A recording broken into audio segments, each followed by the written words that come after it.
Let's first illustrate what a sine graph looks like. Starts at 0, goes up here, and comes down. So here is 90, this is 180, this is 270, and then here we have 360, where the top is 1 and the bottom is -1. So for sine theta to equal 1, theta has to be 90. So that's here. So theta would be 90. And sine would equal 1 every single time. It would be 90 plus 360. So if we go around another 360, you've now hit another time where sine theta equals 1.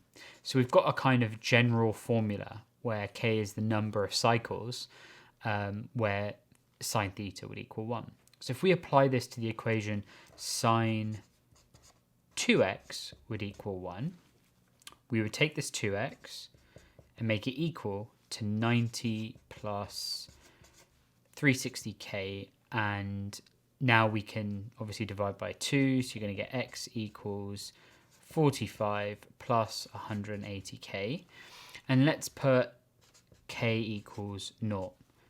If you put k equals 0, x would equal 45.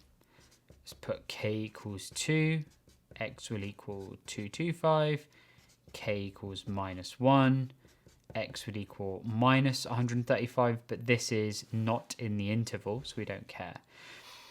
So for all the instances between when we've plugged in 0, 2, all these different values, we've now got 2 that fall within this x domain. So therefore we will have x equals 45 degrees and 225 degrees. And the best way to illustrate this is y equals sine 2x, where this would be 1 and this would be -1.